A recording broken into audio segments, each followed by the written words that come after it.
A little bit different today, a little bit different. So, make sure that's recording. Yep, pretty sure this is recording. It's hard to tell. I think the screen's gone off already. Automatic screen off. Oh, you see, I feel like I want to take it off and check now, just to make sure.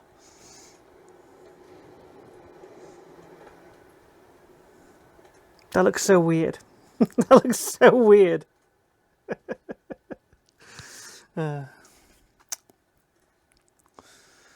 So, yeah, that's right. You saw me draw a line down the centre of the paper because today I'm going to do two faces.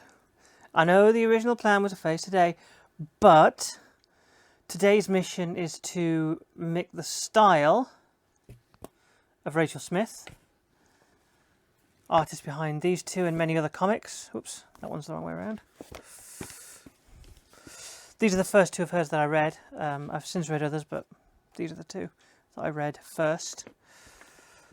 I gave myself this one because I thought it would be a really, don't take this wrong, I thought it would be an easy challenge because it's got a very low detail line style, and I thought this will take the least time for me sort of to ease myself into the idea of aping other people's styles.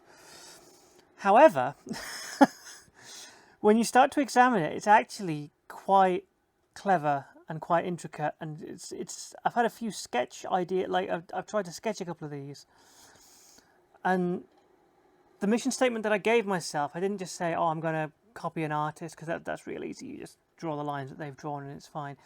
What I wanted to do was to take artwork that an artist has done and to then attempt to make essentially my own picture in their style. So as you can see in these two books, I've actually got bookmarks, which are photographs that I've drawn previous pictures from. And what I'm going to attempt to do, I should probably write the name of the day. I'll put my pen down somewhere.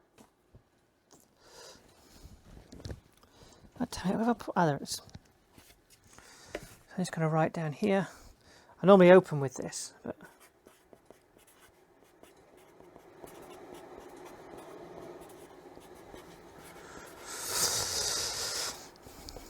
is it AE? Yeah, AE. I'm not giving myself enough room for the word Smith. S. The idea is, I've thrown the lid down now.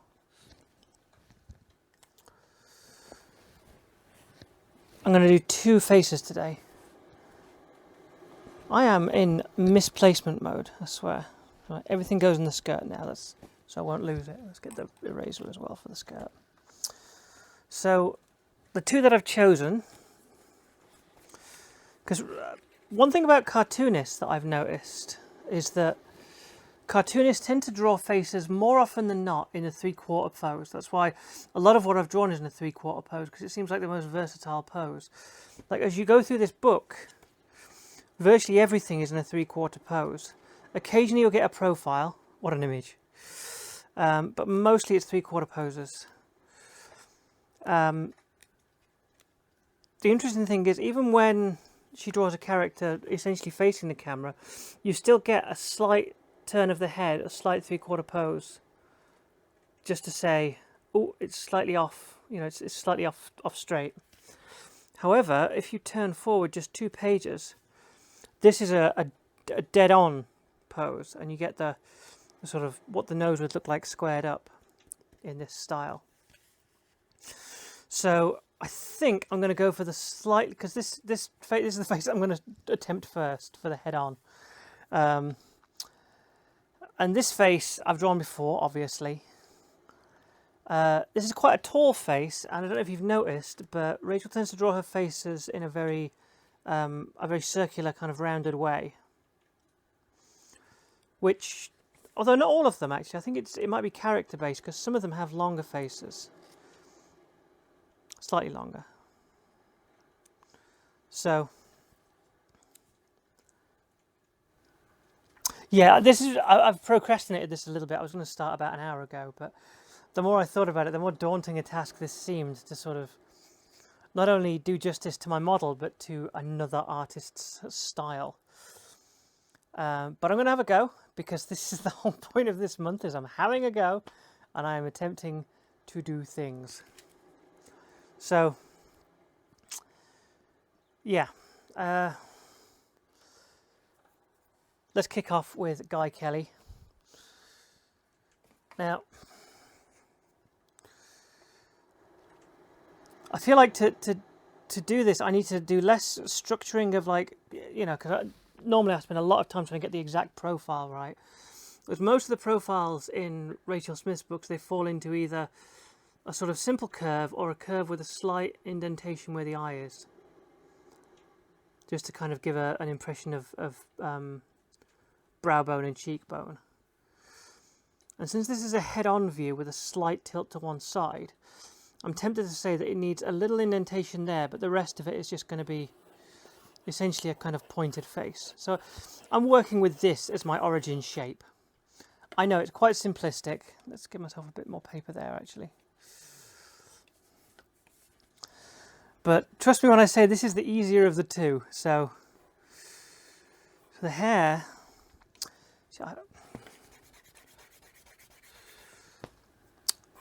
If I start with the hair, because we know that this hair is going to come up into this shape.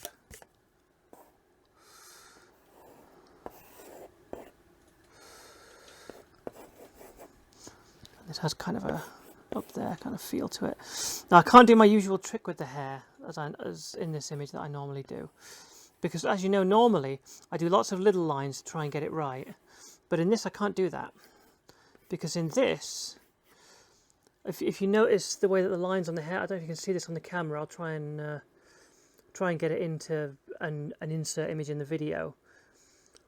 The lines in the hair are few and far between. They just sort of essentially define swathes of hair. So for this, it would literally just be like one thing like that, and maybe a bit sort of overlapping it here, come up to there and then up beyond it, sort of thing.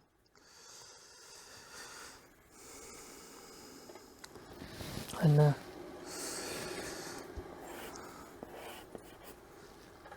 so in terms of defining the hair, like that's literally all you'd need for that. This probably looks a lot choppier than what I normally do, because normally I space the face out and stuff, but for this I feel like the only way that I'm going to do this is if I just essentially throw myself into the simplicity of the curves and the shapes. If I try and get too much detail, I will fail on every level, not just the face level. There's no ears in this picture. There are ears in that picture in there, so I might have to reference back to that. And then we have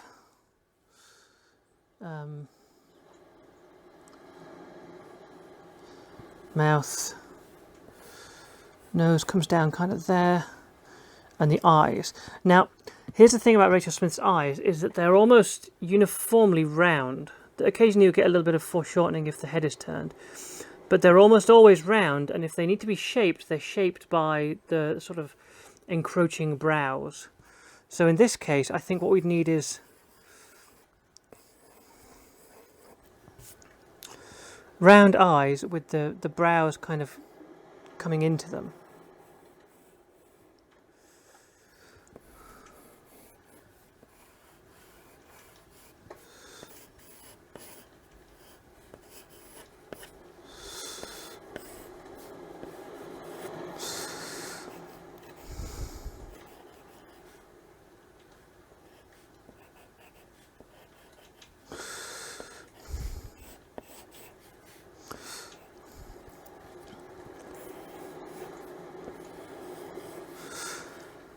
And in this case, I'd say,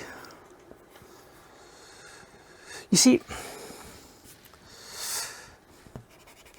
here's where the stylistics of it kind of clash with what's actually going on in the face. So in the actual face, the irises are directly in the center because they're looking directly at you, but they are cut in half by the brow line. But that would mean the brow line would come really low in this style. Maybe it works. Maybe that will work. Maybe.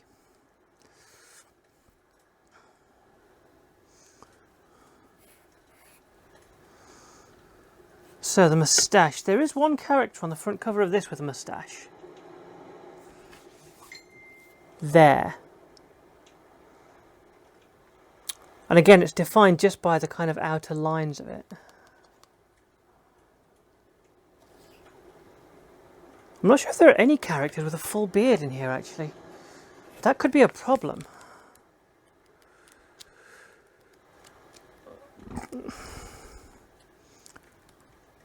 There's kind of...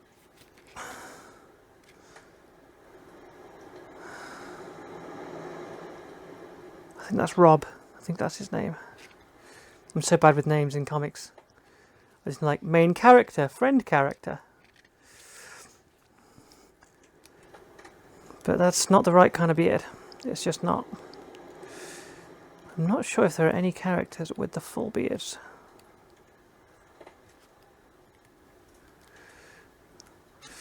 I guess it's kind of representative of the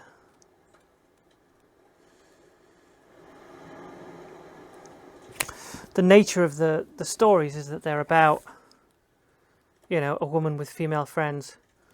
And in this one, spoiler alert, it's about, a lot of it is about her attempts to start dating again.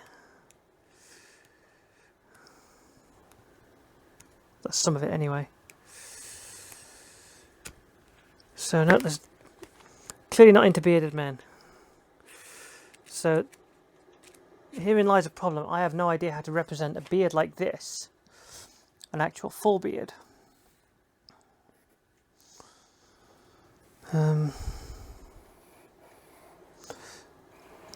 I should probably check what that message was, actually, thinking about it. Just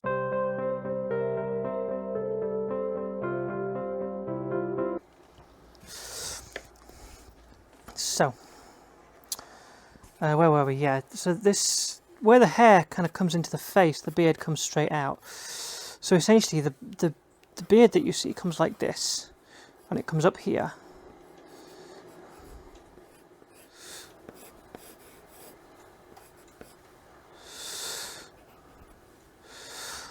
And the moustache has a kind of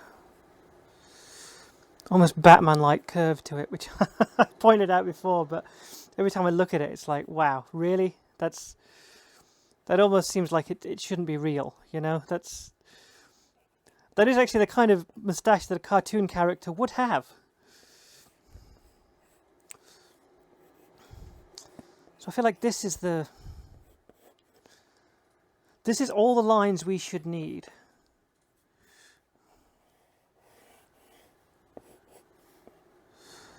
So that comes up a bit there, this comes up a bit here. That needs more.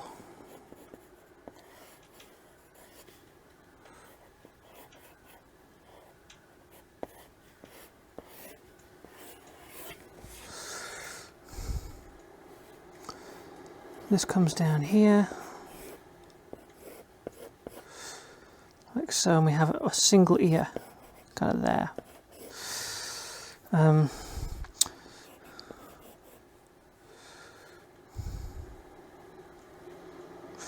Except it's flatter than that. It's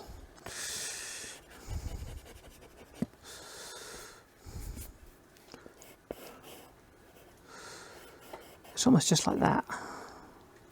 That's a thing that I noticed in, is it this one?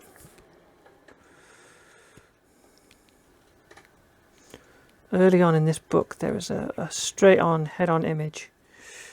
Yeah, that's a good point. With the head turned, you get a little more definition of the ear. With the head straight, it's literally just like a sort of bumper on the side of the head.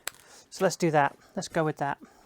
So the hair comes down here, but then we have this bumper on the side of the head, and that is the ear.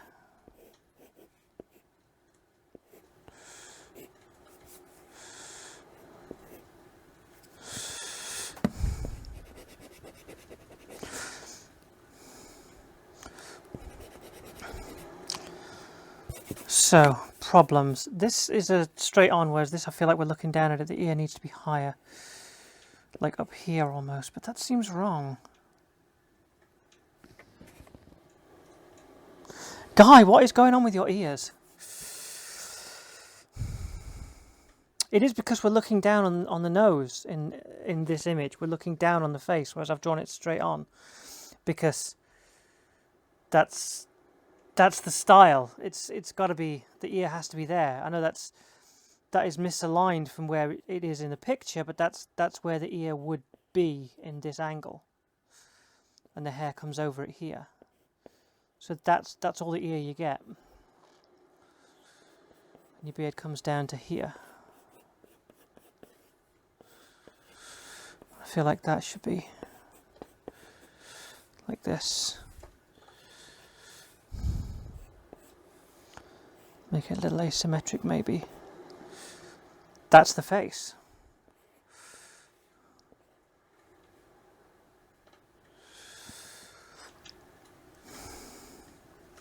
Let's ink it. Wait, do you want to ink this now, or should we pencil the second face first? We'll ink it now. We'll ink it now. So, let's get the anchor of the face in first as this nose.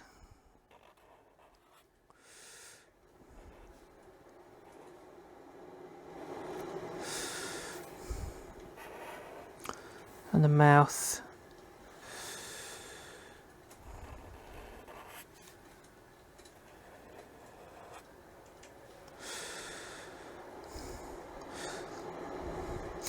So therein lies a problem. We do actually need to fill that part of the nose in, or the moustache doesn't make sense, like topologically. It would essentially be an unbounded space. So I've drawn this quite scruffily here, but I'm not entirely sure how to represent that. We'll get back to that in a second. The brows are the second most important part.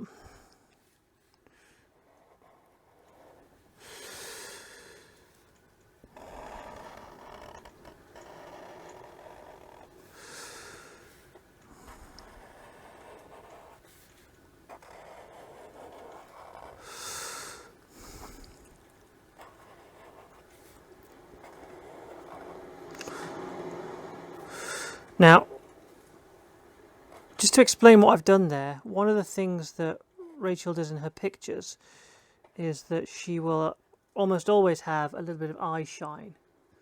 And in this picture, the eye shine is lower in the eye, so that's where I've drawn it. So that's, yeah, that's good. So let's get this hairline down to here, and I feel like I want to take on the hair up here next. So this is literally just a curve, comes to here. We're going to have an extra little bit come up there.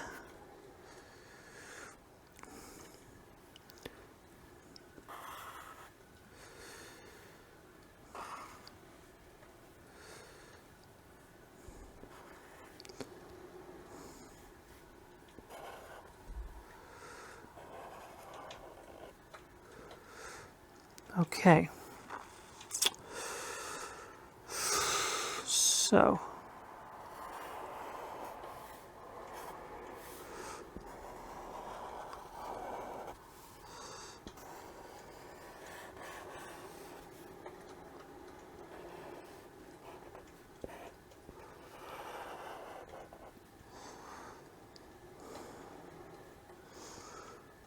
okay, that's good, that's good.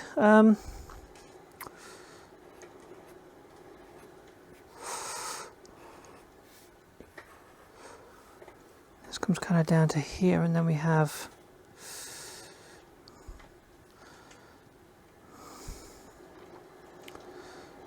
let's get the outer line of the beard first, because the inner line of the beard and the underside of this I'm not entirely sure about yet. So let's get the outer line of the beard, because at least I'm certain about how that should look.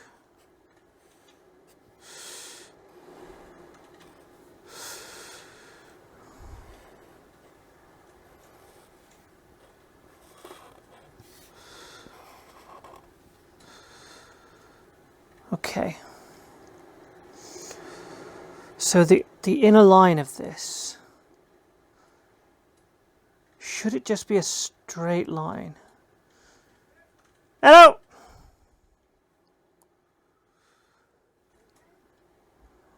Yeah, I'm fine.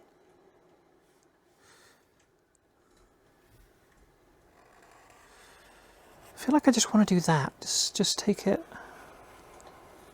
up like that. So the underside of this should be like the underside of this.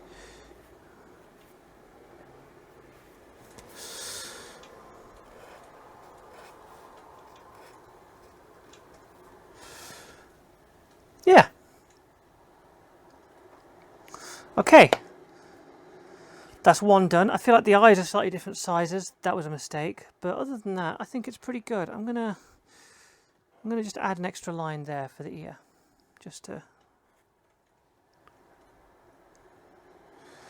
And since it's so prominent, I'm going to add an extra line there. Yes. I'm going to call that solid, done, happy with that. So now part 2. This is going to end up being a very long video. I've just realised this. I thought it would be quick because obviously there's less lines on the face, but... So I've bookmarked this page because it's the only place I can find where it shows the character wearing makeup. And of course, for the second image I'm trying to recreate, makeup is very important. So, at least in this one we get to do the 3/4 view, which is the view most commonly used. Again, you can actually make out the cheekbone on here, so I'm going to use this indented cheekbone appearance from this character. So, if we say face there, hair kind of there, this will give us an outer shape of where this is going to go. Hairline, curl, chin, sort of, yeah.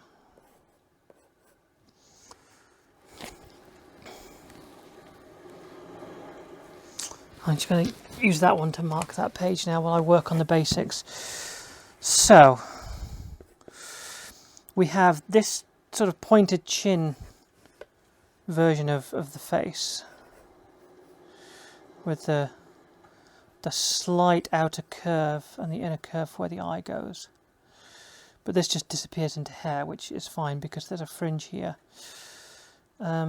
There is actually a picture of Rachel herself with this fringe in that book, and I know that it kind of goes like that. So we can emulate that quite easily. Hair comes down here, and the eyes will go kind of here-ish. I feel like that one should be slightly narrower, like in that image there. This sort of replicates that. Nose, we have the sort of, yeah, kind of that style actually, where you have a very clear line there. And this sort of, it ends about there-ish, and then you have a line there for where the nose is. Some sort of curly stuff down here, we'll deal with that in a second.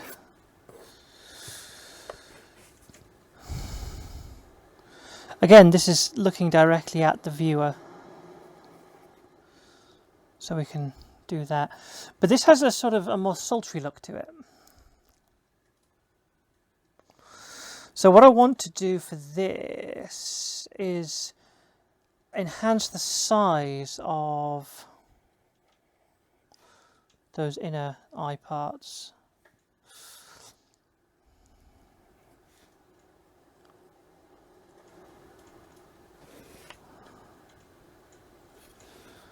Is that what I want to do? Is it? Maybe not. But also we have this kind of lazy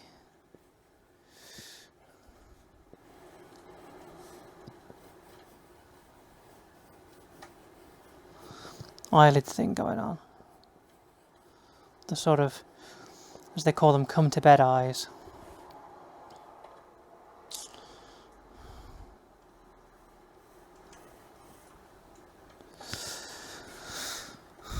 Is that a little bit too high? So there's a clear division with neck here, and I want to get that in there, but the mouth is kind of here. Now in this image, which was the only one that I could find flicking through that has makeup, annoyingly it's like black makeup. So is there another character that wears makeup at any point during this story?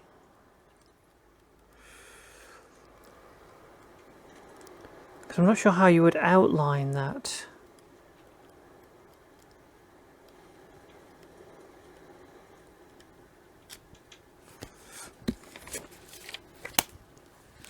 It's more likely to be in this one.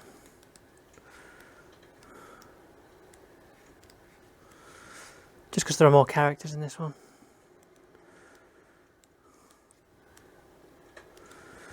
Now, makeup does not feature heavily in these stories.